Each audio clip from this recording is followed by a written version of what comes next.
Au sens figuré. Au sens propre, nous sommes en live. Bonjour à toutes. Bonjour à toutes. Une petite excuse parce qu'il est 12h07. On a eu quelques petits problèmes techniques. Voilà. Donc, c'est tout réglé. On voulait avoir le maximum, à la fois une belle lumière, une belle image pour que vous puissiez profiter pleinement de ce moment avec Aurélie. Donc, aujourd'hui, je suis vraiment ravie de pouvoir compter Aurélie parmi nous sur notre beau cercle. Bienvenue à toi. C'est la 3e fois que tu interviens. Tu étais déjà venue par rapport au confinement sur comment gérer la relation de couple. Parce que le confinement, ça peut faire effet miroir. Comment gérer la dépendance amoureuse aussi. Sachez que ce sont des lives qui sont sur ce groupe. Vous pouvez retrouver normalement sur mon blog, voilà, sur marionguizet.com sur la section blog si vous êtes intéressé par ces sujets. Et aujourd'hui, on a un sujet assez croustillant pour nous toutes, j'ai envie de dire aussi.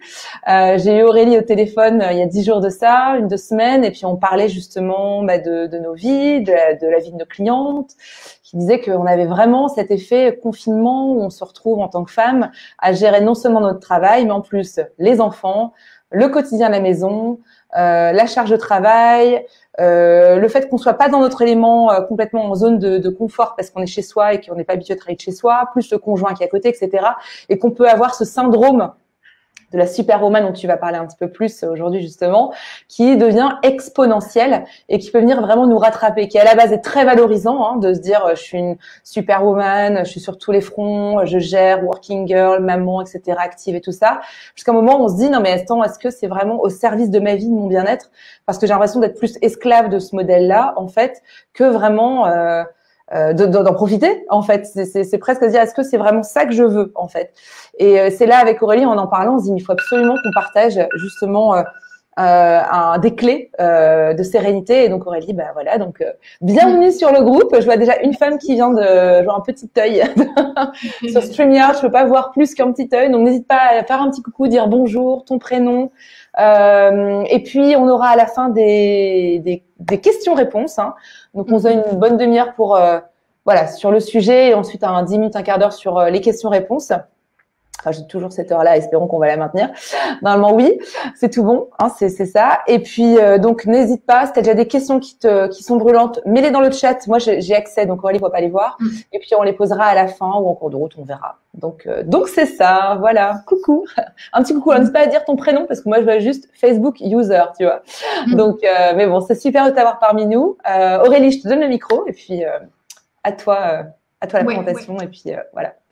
Alors, le syndrome de la superwoman. Je t'entends en écho.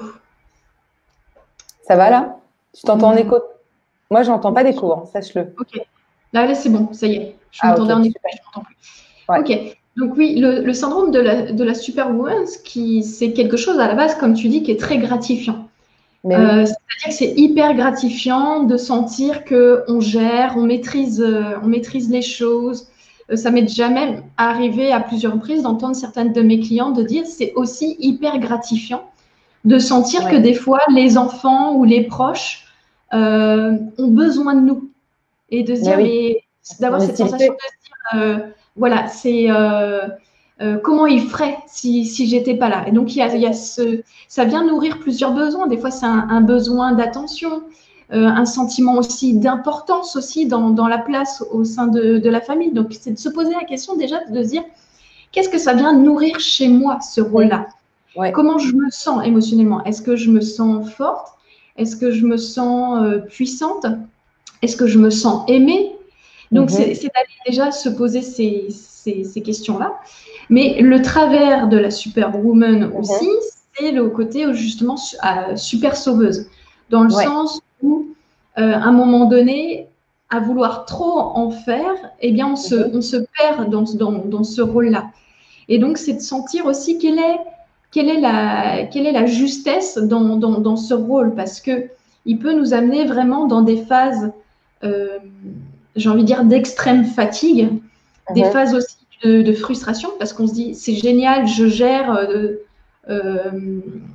je vois que tout le monde a besoin de moi, mais en même temps, dans ces phases-là, on peut ressentir de la frustration parce qu'on se dit, mais et quand est-ce qu'on pense à moi là-dedans? Quand est-ce qu'on prend soin de moi aussi? Et donc, si à un moment donné, on ne se pose pas la question de comment je peux prendre soin de moi, C'est difficile de demander aux autres. Et d'ailleurs, c'est aussi la difficulté qu'on rencontre dans ce rôle de superwoman, c'est cette difficulté à demander de l'aide ou demander de soutien. Et pour moi, il y a plusieurs travers. C'est que cette difficulté à demander, c'est parce que souvent, on est cristallisé dans des rôles et des croyances qui nous limitent, parce qu'on a peut-être eu un modèle parental d'adulte, hein, sans parler des parents, mais on a peut-être vécu dans un modèle où on a vu justement notre maman ou nos tantes ou les femmes de la famille dans ce rôle de superwoman, ces femmes qui tiennent la maison. C'est ça. Et du coup, on s'est dit, en fait, c'est ça, en fait. Le rôle d'une femme, c'est celle qui gère les enfants, c'est celle qui prend tout en charge. Sauf que dans ce modèle-là, il fut un temps où, quand la femme était à la maison et que c'était son rôle de tenir la famille, ça pouvait le faire. Mais aujourd'hui, on est aussi dans une ère où il faut pouvoir aussi aller bosser parce qu'un salaire pour un couple ou une famille, c'est pas suffisant. Donc, la superwoman se transforme en superwoman de travail, superwoman avec le mari, superwoman avec les enfants. Et du coup, à un moment donné, va complètement s'oublier dans la relation et va sacrifier ce temps qu'elle devrait avoir aussi pour elle. Mais oui, et puis même pour aller plus loin, tu vois, Aurélie, il y a même moi j'ai certaines clientes qui me disent, mais attends, si je commence à penser à moi, c'est égoïste en fait. C'est ça. C'est même cette croyance de dire, mais attends, si je pense à moi, mais ça veut dire que mes enfants, ils vont sentir que je pense moins à eux. C'est presque, tu vois, la loi du talion, quoi. C'est un peu, enfin, au sens, c'est-à-dire que c'est, voilà, si c'est pas eux, c'est moi. Si c'est moi, c'est pas eux. Enfin, il y a personne qui est gagnant dans l'histoire, tu vois. Je dois me sacrifier pour l'autre, pour que l'autre existe. Si j'existe, l'autre se sacrifie. Enfin, il y a presque, c'est pas ce côté gagnant-gagnant. Et on a cette croyance de se dire aussi, bah voilà, si je commence à penser à moi, donc voilà, qui va s'occuper des autres, et le côté d'être indispensable, et aussi le côté, bah j'ai pas envie d'être égoïste, tu vois. Ouais. Donc c'est ça, c'est qu'il y a aussi une dualité en termes de croyances. C'est ça, la dualité. En gros, c'est soit moi, soit les autres. Exactement. Et donc c'est important pour moi, ça c'est un des pièges dans lesquels on peut tomber. Et une des clés, c'est de se poser la question aussi sur les croyances que l'on a autour de ça. Parce qu'en effet, chez plusieurs de mes clientes, et moi ça m'est arrivé dans ma vie aussi, c'est ce côté de se dire, si je commence à penser à moi, je suis égoïste. Parce qu'il y a aussi, il faut le dire, on est très empreint par la religion chrétienne. Et donc ce poids de la culpabilité, où penser à soi, ça revient à être égoïste, parce qu'on nous a toujours invités à rediriger en fait notre attention sur le fait de prendre soin des autres. Exactement. Il y a ce côté, déjà, cette vision faussée qui est de se croire égoïste si on commence à penser à soi. Et chez beaucoup de femmes que j'accompagne, il y a ce sentiment de culpabilité quand elles osent envisager, ne serait-ce que de prendre 1 heure de leur temps pour se poser devant leur petite série et se détendre, ou alors de se faire une petite manucure, un bain ou quoi que ce soit. Donc, c'est de pouvoir déjà voir qu'il y a des croyances limitantes qui nous empêchent aussi de nous poser et dire stop pour prendre soin de nous, parce qu'il y a ces croyances que je suis égoïste, et donc ça éveille un sentiment de culpabilité. Et donc, dans cette culpabilité, on n'arrive même pas à profiter de l'instant présent. Et donc, on se dit, je me remets à l'action parce que de toute façon, j'arrive même pas à profiter quand j'ai un petit temps pour moi. Ouais, exactement. Moi, là où j'invite justement à faire un shift au niveau des croyances, c'est que j'aime bien dire aujourd'hui que, en fait, quand on n'ose pas prendre du temps pour soi, et bien c'est là où en fait on est égoïste. On est égoïste envers soi-même, parce que à ne pas prendre de temps pour soi, à ne pas avoir un temps pour se ressourcer et se faire plaisir, notre réservoir d'amour va complètement baisser et s'épuiser. Et donc, dans cet état où on n'est plus en capacité de donner parce qu'on est à sec au niveau de notre réservoir d'amour, on devient moins tolérante, on devient plus irritable, on devient moins patiente. Et donc, j'ai des superwomen, des super mamans qui, au final, n'arrivent plus à avoir de temps de qualité avec leurs compagnons ou leurs enfants, et quelque part commencent même à se détester dans ce rôle un peu de femme qui passe son temps à gueuler sur tout le monde, parce que justement, elle est tellement épuisée que dans sa manière d'exprimer les choses et de les manifester, c'est souvent de l'attaque, souvent de la frustration. Elle va se mettre en colère, elle va crier, elle va commencer à critiquer, donner des ordres, balancer des punitions. Et en fait, elle ne sait pas non plus dans ce rôle de maman qui doit tout gérer et des fois même à avoir le mauvais rôle par rapport au compagnon qui, lui, se laisse plus de temps, en fait. Complètement, ouais. Il y a aussi des fois, ça crée dans le couple des tensions parce que quelque part, on reproche aux partenaires de s'accorder le temps que nous-mêmes, on n'arrive pas à nous… Mais oui, c'est ça. C'est un miroir bien déstabilisant, en fait. Hein, tu Exactement. Vois, exactement. Je suis d'accord avec toi. Puis, c'est très vicieux. Ouais, et puis il y a aussi cette notion de… Je vais remettre mes lunettes parce qu'en fait, j'ai l'impression que je te vois bien, mais je crois que je vois encore mieux que mes lunettes. J'avais envie de les enlever aujourd'hui. Bref, mais je pense qu'il y a cette notion de dette aussi, dont on a parlé hier, tu vois. Dette, c'est-à-dire qu'à partir du moment où je donne alors que mon réservoir est déjà vide, comment je peux donner alors que mon réservoir est vide? Ça veut dire que je suis en train de donner quelque chose que je n'ai pas en fait à l'autre. Et en donnant quelque chose que je n'ai pas, ben c'est comme si l'autre quelque part, je le rendais responsable d'une chose que je me donne pas à moi-même, en fait. Oui.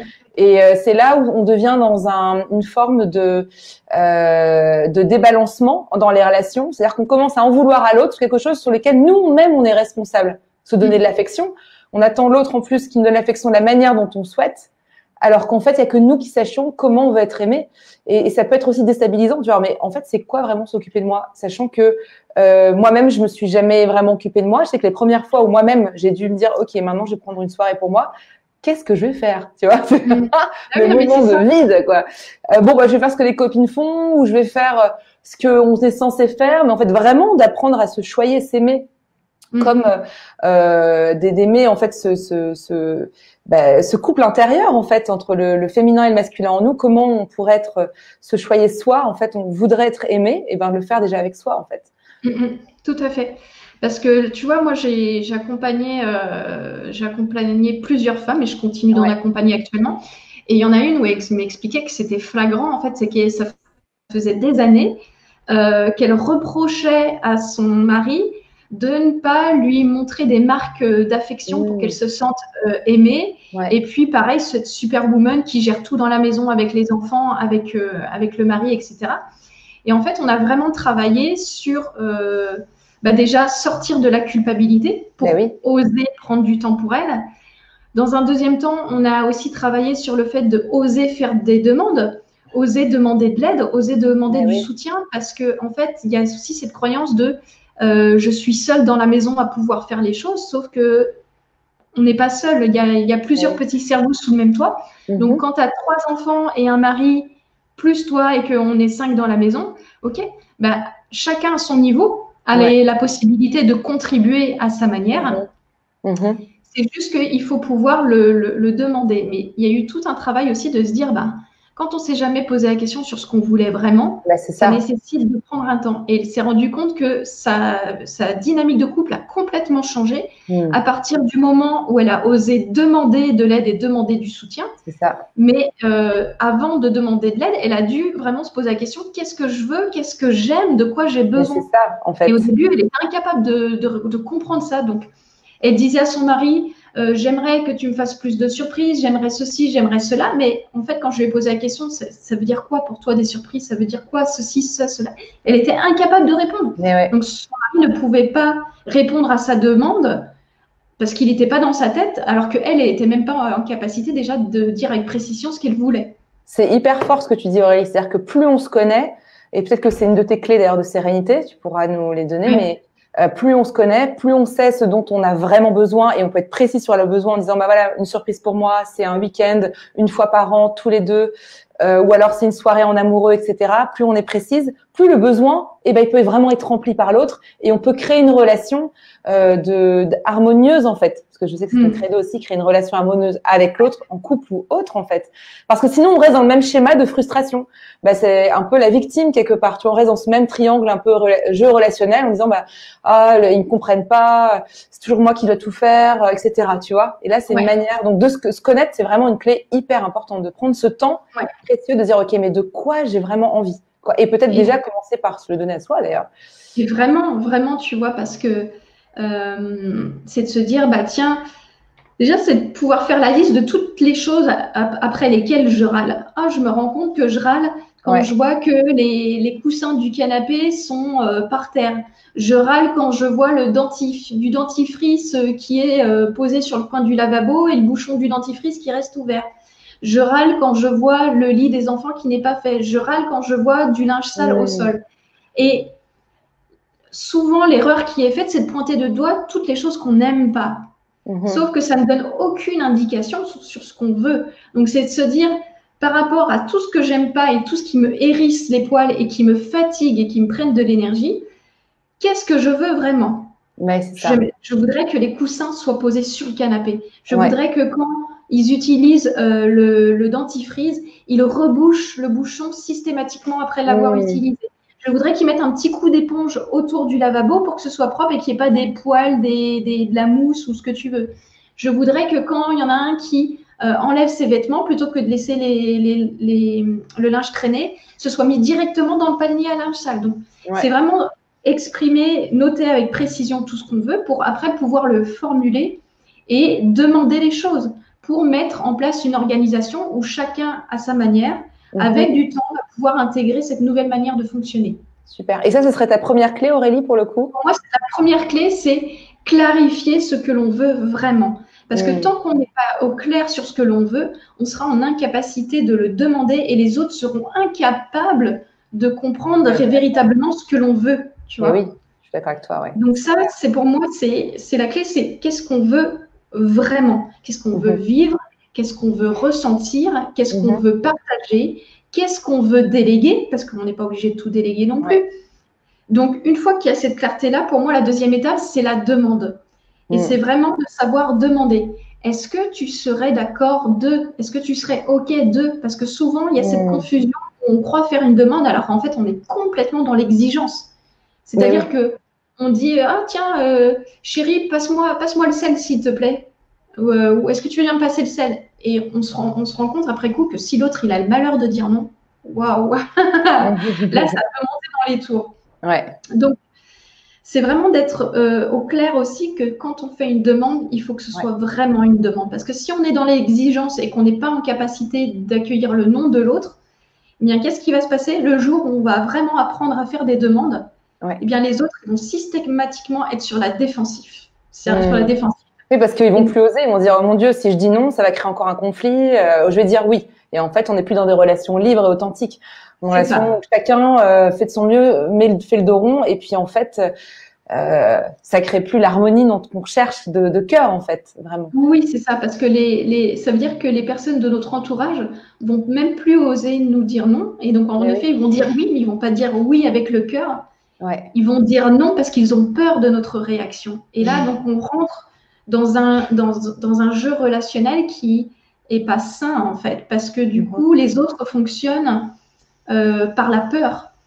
Donc, c'est comment je peux être OK avec le fait de faire des demandes et comment je peux aussi comprendre que si l'autre dit non, il ne me dit pas non à moi, mais il dit non à ma demande. Parce que lui, chaque personne aussi a des besoins. Des fois, c'est une question de timing, ce n'est pas le bon moment ici et maintenant. Mais peut-être qu'il y a moyen, en tout cas, de poser la question et en fonction de la réaction de l'autre et de la réponse de l'autre, comment on peut trouver un accord pour que chacun soit satisfait dans les rôles qu'il y a à partager. C'est ça, exactement, de pouvoir être vrai l'un avec l'autre, quoi, en fait, en étant OK de dire oui ou non, de pas le prendre personnellement. Donc, c'est un des accords Toltec, d'ailleurs, de pas le prendre personnellement et de dire, il y a quoi derrière? Nombre de fois où on se dit, il m'a dit non, donc ça veut dire ça, mais de clarifier. Qu'est-ce que tu veux dire par non? Pourquoi tu le veux pas en ce moment? Et pouvoir, entre guillemets, dédramatiser un petit peu ce qu'on est en train de se dire, en fait. Oui, tout à fait. Et si tu veux, du coup, j'en viens à la troisième étape, c'est qu'une fois que tu es au clair sur ce que tu veux, une fois que tu sais faire des demandes en mettant bien cette nuance entre demande et exigence. Et qu'est-ce qui fait, d'ailleurs, je me permets de te couper, qu'est-ce qui fait vraiment la différence entre une demande? Fais-nous, par exemple, l'exemple d'une demande versus une exigence, tu vois. Est-ce que ça va être dans la manière dont tu vas parler? Est-ce que ça va être dans la tonalité? Ça va être dans l'intention? Qu'est-ce que tu… C'est dans ta posture intérieure, en fait. Parce que c'est ça le problème, c'est que dans beaucoup de... Moi, un des principaux... en tout cas, un des principaux travaux que je dois faire avec mes clientes, pardon, c'est avec le mari, c'est qu'en fait, elle a tellement fait de demandes par le passé, mais qui étaient des fausses demandes, et qu'au final, c'était des exigences cachées, qu'en fait, au moment où elle a changé sa posture et qu'elle a fait de véritables demandes, systématiquement, le partenaire se braquait et était sur la défensive parce qu'il y a eu cette confusion entre demande et exigence. Donc, pour moi, la différence entre une demande et exigence, c'est aussi au niveau de la posture. Une demande, c'est est-ce que tu serais d'accord de… Tu vois, il y a cette ouverture. Tu poses la question et tu laisses l'autre le choix de dire oui ou non. Et c'est de se poser la question. Quand je vais faire ma demande, est-ce que je suis OK avec l'idée que l'autre me dise non? Si ce n'est pas le cas, on n'est pas dans la demande.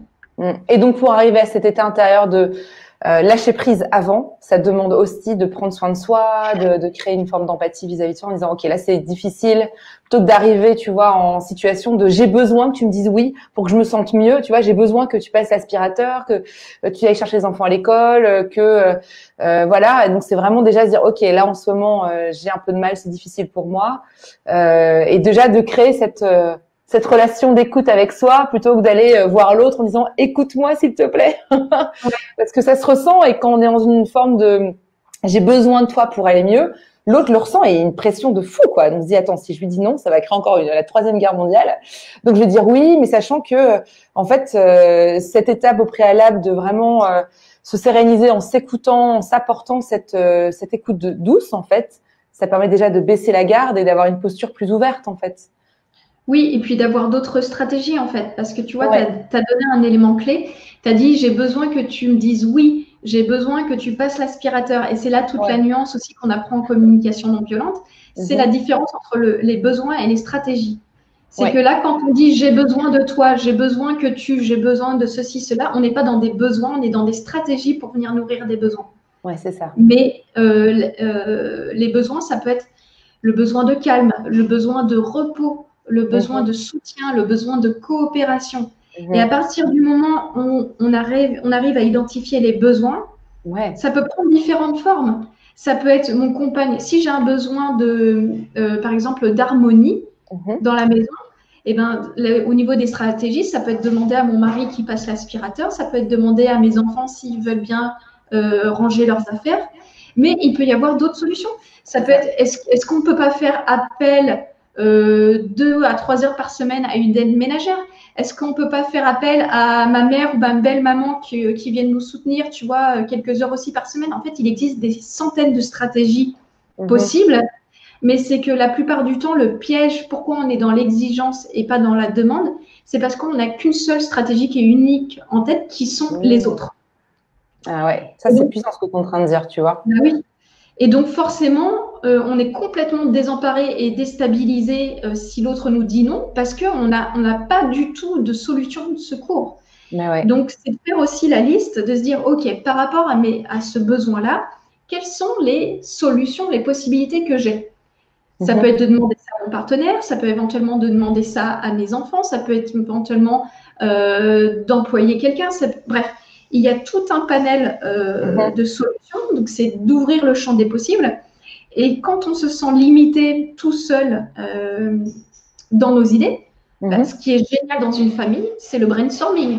On a un petit cerveau à disponibilité où tu as la possibilité d'exprimer, de dire, écoutez, on va faire une petite réunion de famille parce que j'ai quelque chose d'important à vous dire.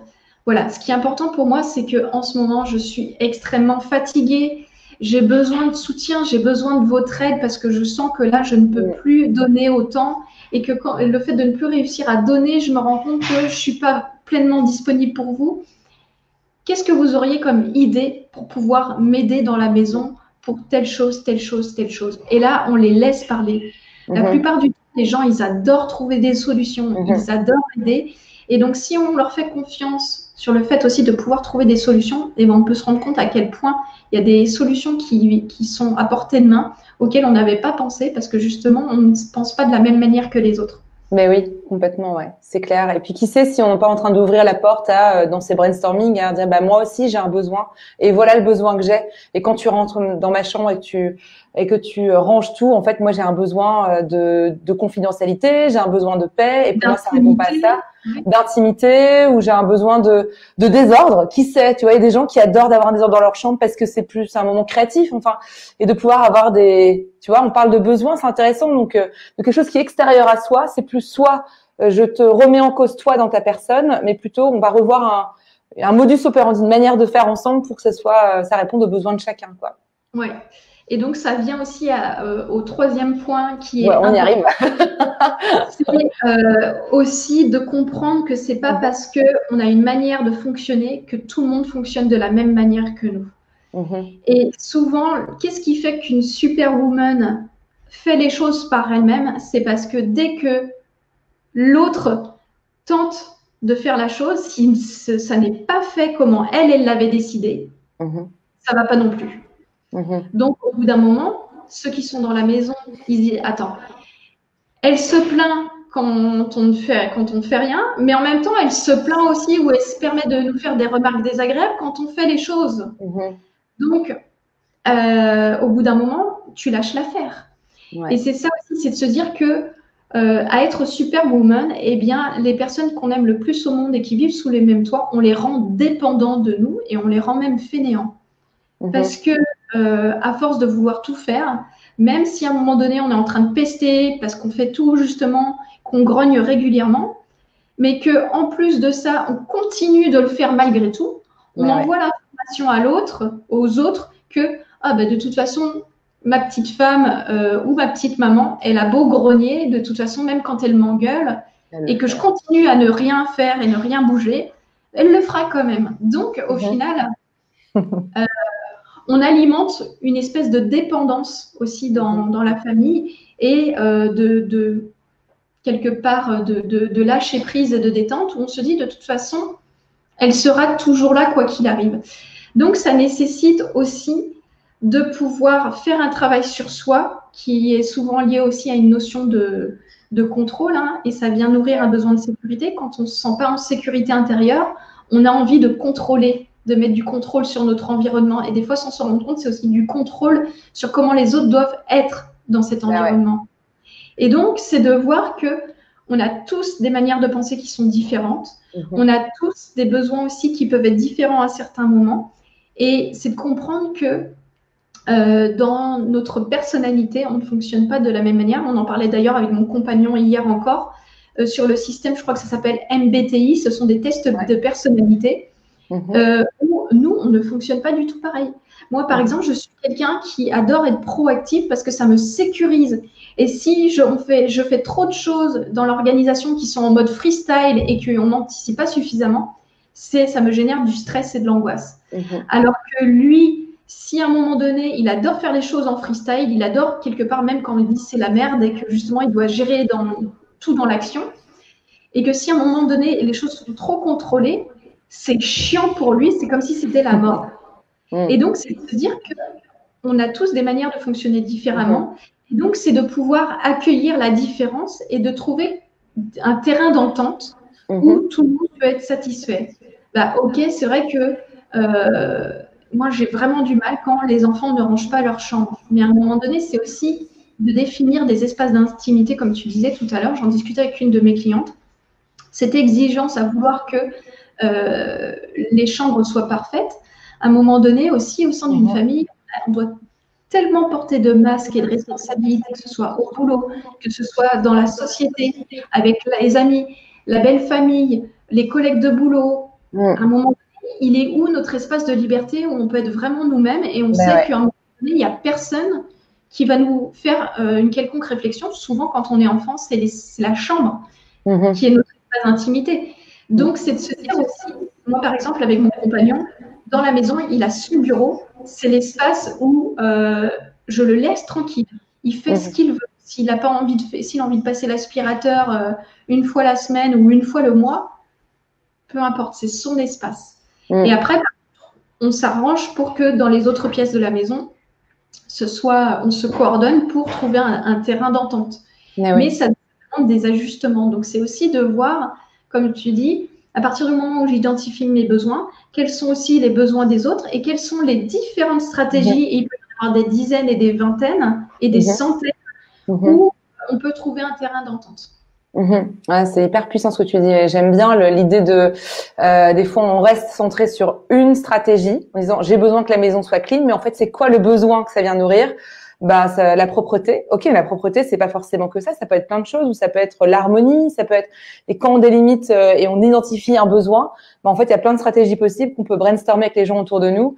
Et puis chacun peut exprimer ses propres besoins et ça permet d'avoir des relations encore plus authentiques et fortes en fait dans le temps, et c'est partir aussi, ce que tu disais, ça c'était hyper fort aussi, sortir de la dépendance qu'on crée nous-mêmes, parce qu'on co-créait ça à un moment donné. En anglais, c'est Tony Robbins qui disait we get what we tolerate. Donc c'est-à-dire que je le tolère quand même si je le fais, même si je pèse contre ça. C'est-à-dire que je suis même moi-même dépendante de mon propre comportement. Et on est se dire ok, à quel point je m'auto-sabote en fait. Et si je veux vraiment que l'autre puisse prendre de la place, est-ce que je lui donne de l'espace pour ça? Et si oui, est-ce que c'est un espace qui correspond à ses besoins à lui, plutôt à ma manière de faire ou de voir, pour lui donner la liberté dont il a besoin lui en fait. Et c'est ça demande d'abord un retour à soi dans ce que j'entends, ce que tu dis Aurélie, sur de quoi j'ai besoin, quelle demande je peux faire. Donc ça demande même un minimum pour quand on n'est pas habitué à la communication bienveillante, tu parles de communication non violente qui se rejoint énormément.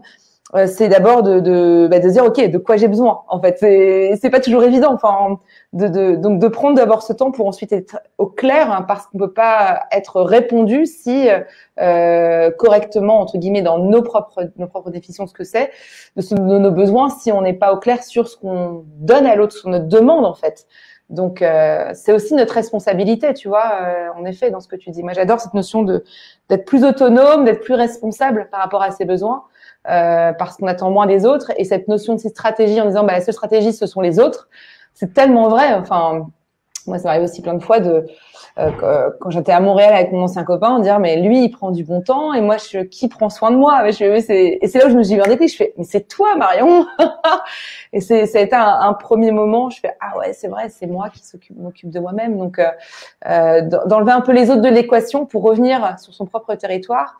Et voilà. Et c'est vrai que c'est sortir d'une habitude cognitive aussi, parce que nous ne sommes faits que d'habitude.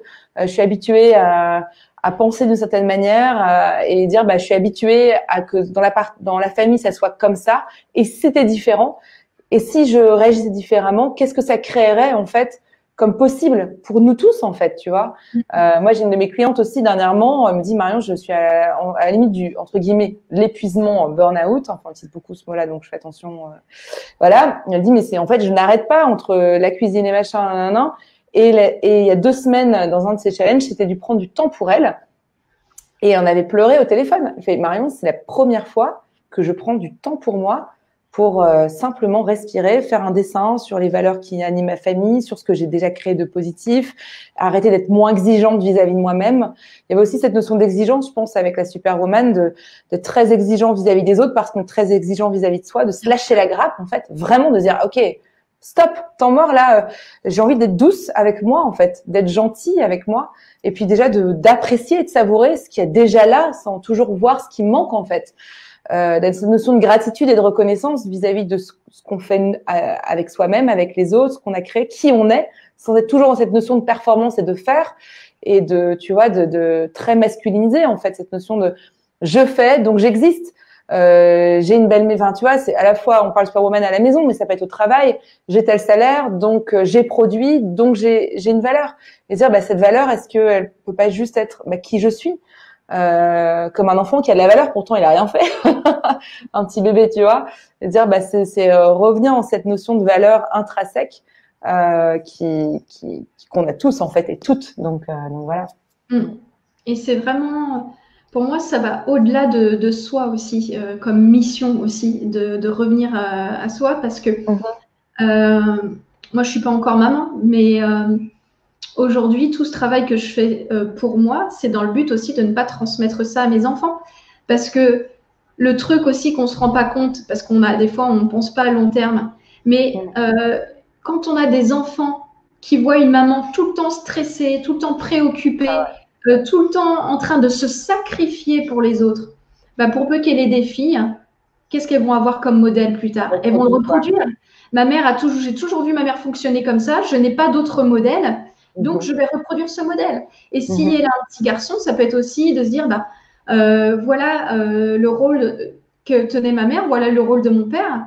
Moi, c'est pas surprenant que plus tard, en tant qu'homme, je trouve une femme qui a aussi ce même système de croyance pour reproduire ce schéma-là. Évidemment. C'est hyper intéressant ce que tu dis parce que j'ai une de mes clientes, c'est pareil, tu vois, elle aimerait certainement prendre des études, mais elle dit mais je peux pas, qui va s'occuper de la famille. Et c'est ce déclic que tu viens juste d'écrire en disant mais tu as envie que tes enfants, t'as envie de quoi de tes enfants? C'est quoi le plus beau cadeau que tu puisses leur offrir?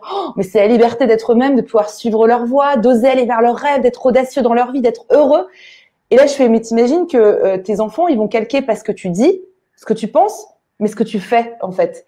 Et qu'est-ce que tu fais aujourd'hui? Et là, je me suis dit, mais mince, c'est vrai, je me suis dit, mais en fait, si je veux vraiment modéliser plutôt, je dois modéliser la femme que ma petite fille va devenir ou la personne, l'être humain que mes enfants veulent être. Mais il faut d'abord que moi, le vive en fait dans ma vie. Je l'incarne au quotidien pour qu'ils disent, bah, c'est possible de le faire et de le voir. Maman, elle est joyeuse, elle est heureuse, elle est équilibrée, elle se lâche la grappe sur des choses. Elle choisit ses batailles, en fait. Elle choisit ses zones de plaisir aussi. Et c'est marrant parce que je suis en train de lire, ceux qui me suivent un petit peu sur Insta, Femme désirante, femme désirée, que tu dois peut-être connaître. Oui, tu connais. Tu m'as envoyé le lien, oui, c'est ça. La photo, en ce moment, je suis en train de le découvrir. Et ce matin, en lisant quelques pages, c'était justement sur le rôle de la mère, que en fait, on reproduit en permanence l'archétype de la mère nourricière, etc. Où on s'oublie, et même dans le couple, on l'appelle mon chouchou, mon doudou, et ça revient un petit peu dans l'idée de la maman et l'enfant versus toi mon homme en fait. J'ai envie que tu sois un homme, mais est-ce que je te donne pour ce sera un autre sujet, je pense. mais hyper intéressant. Mais est-ce que je lui donne la place du masculin, vraiment de l'homme comme j'ai envie de le voir, si je continue à l'infantiliser? Alors après, il y a plein de manières de le faire. Ça peut être par des surnoms et puis avoir des mots. Puis elle le explique très dans son livre. Elle dit, il y a des moments où ça fait du bien, c'est réconfortant. Mais jusqu'où je me permets d'avoir cette place de femme si je donne pas non plus la place de l'homme en fait pleinement dans le couple. C'est hyper intéressant aussi sur la notion de plaisir, sa sexualité. C'est bien plus large que c'est un autre sujet quoi. Mais voilà. Ouais, donc voilà, c'est ça. Est-ce qu'il y a d'autres choses que tu veux ajouter, Aurélie, par rapport à ce qu'on vient de dire? Je vois qu'il est déjà 12h44, donc. Ouais, je pense que j'ai vraiment dit l'essentiel de ce que je voulais transmettre là en termes de clés. C'est vraiment ce qui est important. Et si ces clés-là sont respectées, ça peut vraiment changer un quotidien. Alors après. Seul, c'est compliqué. Des fois, c'est bien de se faire accompagner parce qu'on a aussi, en fonction de nos croyances limitantes et nos programmes implantés, il y a des choses des fois qu'on veut changer, mais avec en sous-jacent des programmes qui sont tellement puissants qu'en fait, on se rend compte qu'on s'auto-sabote. Ouais. Donc ça, c'est bien aussi d'aller guérir les blessures, d'aller travailler les croyances limitantes. C'est ce que tu fais, Aurélie, avec tes clients. Ouais, pour que ça vienne, pour que ça sous-tende, parce que sinon, au départ, mes clientes, c'est comme si elles mettaient des coups d'épée dans l'eau, parce que elles sont vachement dans le faire en surface, mais dans le fond, à partir de là où ça part, ça crée encore plus de tension, parce que justement, c'est tellement ancré à l'intérieur d'elles ce rôle et ces croyances que au bout d'un moment, ça perdure pas dans le temps. En fait, c'est comme si la nature reprenait, comme on dit déjà, c'est droit. C'est droit, mais ouais, c'est travers, c'est ça. Pardon, excuse-moi. Chasser le naturel, il revient au galop.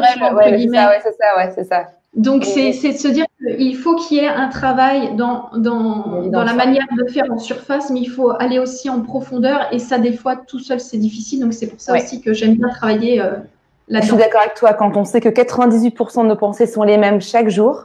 Alors, comment on peut changer une programmation si on réfléchit de la même manière tous les jours? Et c'est Einstein qui disait, on doit changer notre état d'esprit pour changer nos pensées et donc la vie qu'on a, puisque quand on change nos pensées, on change la manière dont on se comporte et donc on change notre destinée, etc. Donc, avoir des...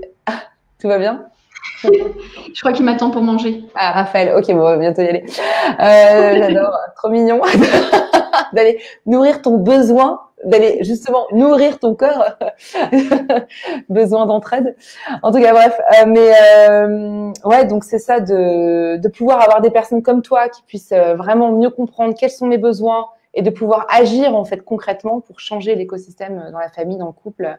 Donc, toi, tu proposes quoi? Une demi-heure de rencontre, 1 heure de rencontre? Comment ça fonctionne pour celles qui sont intéressées, tu vois? Moi, ce que je peux te donner déjà, c'est le fameux lien vers ma conférence en ligne, comment communiquer de cœur à cœur avec son partenaire, où je donne des bases aussi différentes de ce qu'on vient d'aborder aujourd'hui, mais qui sont importantes. Génial. Et à partir de là, il y a la possibilité de réserver un entretien avec moi d'1 heure pour faire déjà le bilan et le point et voir comment on peut travailler ensemble. Super. Et puis, sache que comme tu fais partie du groupe, du cercle, tu peux directement poster ce guide, ou ce webinaire plutôt, directement. Ouais, je le ferai, dans ce cas-là. Ouais, génial. Super. Alors, pour celle je vois une personne qui nous regarde pour le moment, est-ce que tu aurais une question pour Aurélie ou pour moi pour finaliser notre échange? Si oui, je t'invite à la poser tout de suite dans le chat. Sinon, n'hésite pas à taguer Aurélie parce que tu fais partie du cercle. Et je répondrai en commentaire. Et tu répondras en commentaire. Voilà, ça sera encore mieux. Aurélie, merci beaucoup pour ce que Jean-Raphaël qui t'attend pour déjeuner aussi. Bon, on va le faire attendre trop longtemps. Merci beaucoup pour cet échange. C'est toujours un vrai plaisir.